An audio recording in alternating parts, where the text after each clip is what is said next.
The Reds finally snapped the Phillies winning streak. Do they get back in the win column? We're going to talk about it.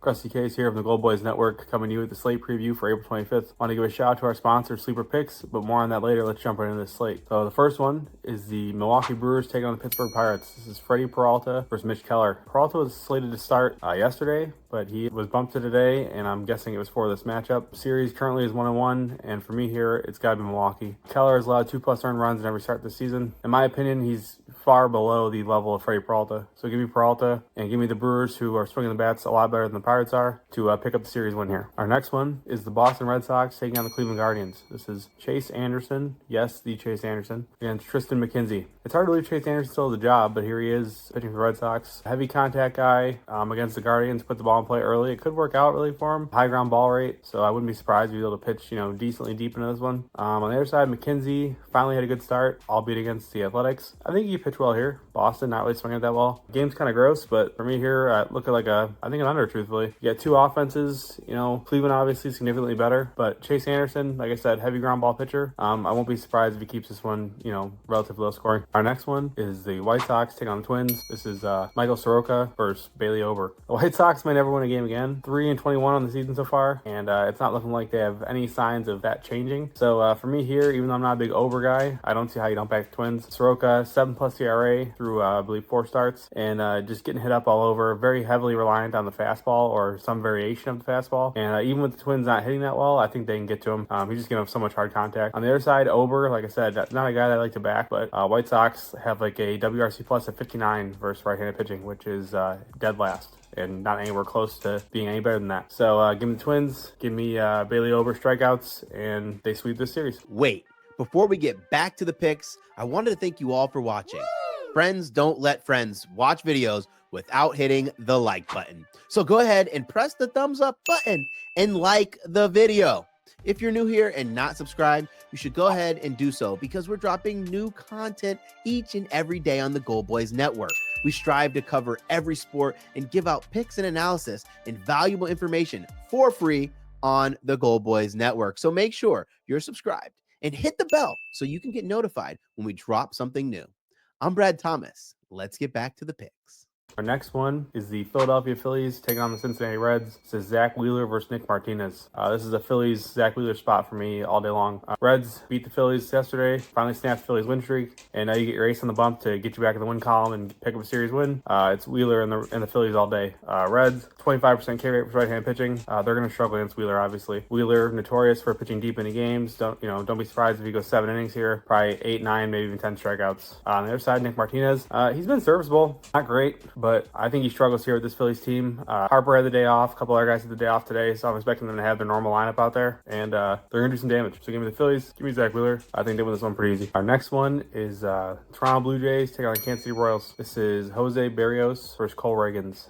This one does have a pretty high percentage chance of rain, so we'll see if it even goes. If it does, I lean Toronto here. Obviously, Reagans is outstanding, but Jose Barrios 4-0 with a sub-1 ERA. A lot of people, including myself, felt that it wasn't for real when the season started, but he just continues to impress. So for me here, I go with Barrios. You got two teams, not necessarily swinging the bats well. The Royals hitting better than the Jays are right now, but Toronto is built to hit left-handed pitching, so I'll be curious to see how they handle Reagans here, because obviously he's been outstanding. But for me, like a first 5 under, I think that's a great look. Toronto on the money line, I think they get this one done. And truthfully, Reagan's under K's. I think that, like I said, Toronto, they're built to hit lefties. I think they put the ball in play, make it tough on them. Might be a little sweaty, but I think under K is a good look there. Our next one is the Houston Astros taking on the Chicago Cubs. This is Justin Verlander versus Javier Assad. For me here, I lean the Cubs. Verlander, I wasn't too impressed with him in his first start back. He did look decent, but velo was down a tick. Obviously, it's to be expected. He's 41 years old, coming off injury. And I think just playing at Wrigley, especially depending on what the weather's like, if the wind's blowing out, he's going to have a tough time. Assad, he's been more than serviceable for the Cubs. 2-0, 2.11 ERA. Looked really good. Keeps the ball on the ground. Houston, a lot of quick at-bats. A lot of early contact, a lot of ground balls. I think he could pitch deep in this one, keep the Astros at bay. And, for being honest, is it time to just start talking about the Astros and say maybe they're not that good? Because this team, 7-18, debatably the worst team in the AL West, and that's in the division with Oakland. Might be time to talk about it. What's going on, everybody? I just want to take this moment to give a special shout out to our sponsor, Sleeper Picks. Thank you for sponsoring this video. And don't forget, you can use code GOLDBOYS for a $500 deposit match on your first deposit. Thank you, Sleeper Picks, for sponsoring this video. Now back to the bets. Our next one is the Seattle Mariners taking on Texas Rangers. This is Luis Castillo versus Andrew Heaney. I'm all over Seattle here. It might be obvious, but Luis Castillo, the unquestioned ace in my opinion, right there with Logan Gilbert on this team. Andrew Heaney, lefty, not very good, pretty bad control. I think he gets it around here. Seattle loaded with guys who absolutely crush left-handed pitching. So for me here, a Seattle team total I think is a great look if you're too afraid to back Seattle in terms of side. In terms of strikeouts, Heaney's probably going to get there. I mean, you still have Seattle who's striking out at an alarming rate to right and left-handed pitching. Doesn't really matter which side. So Heaney over K's, Seattle team total. Castillo, I would look at his outs more than anything else. Don't love the K's. Texas has been extremely K adverse so far this season. 18% K rate for right-handed pitching. Absolutely outstanding. And for Castillo, who heavily relies on his fastball, I just don't see him racking up K's here in this spot. Our next one is the San Diego Padres taking on the Colorado Rockies. This is Randy Vasquez versus Dakota Hudson. You can't back the Rockies. I refuse. They've lost 9 of the last 10, showing no real signs of life. About to lose again right now as I'm recording this.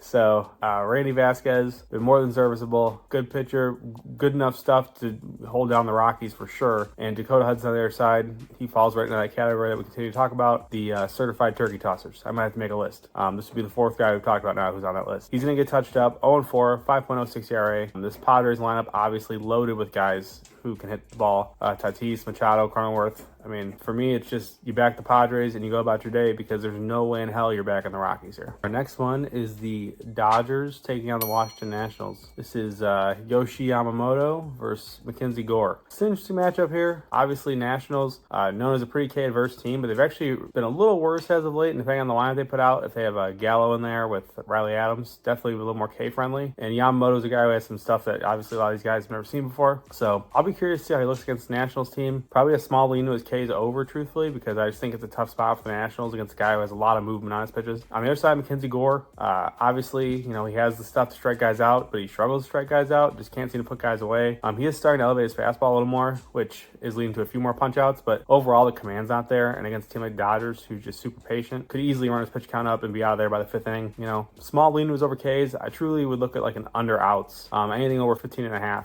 I would consider the under. Like I said, I think it goes 5 innings. It's just a tough spot. Dodgers see a ton of pitches. His command is not great. His in zone percent is only about 51%, so basically 50-50. Could easily have 3, 4, 5 walks here if he's not hitting the spots. In terms of side, I lean the Dodgers. I think Yamamoto can handle this Washington lineup pretty easy. And on the other side, like I said, I think Gore just struggles with command, putting guys on base. If you're putting guys on base, runs are going to come. Our last one is the Oakland Athletics taking on the New York Yankees. This is Alex Wood versus Nestor Cortez. Yankees, Nestor Cortez, end of story.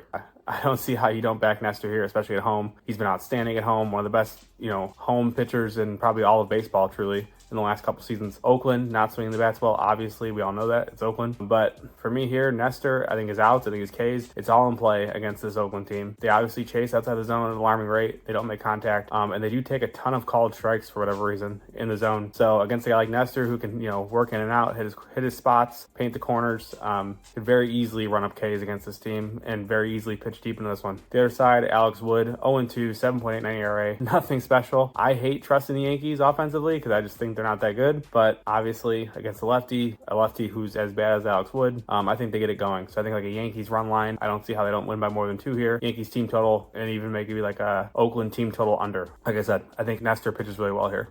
That does conclude the slate. If you liked what you heard, if you liked what you saw, drop a like, drop a comment for me. I truly appreciate it. As I always mention, we're going to continue to do this. It's going to be an everyday thing. And if you have a gambling problem, dial 1-800-GAMBLER. Thanks, guys.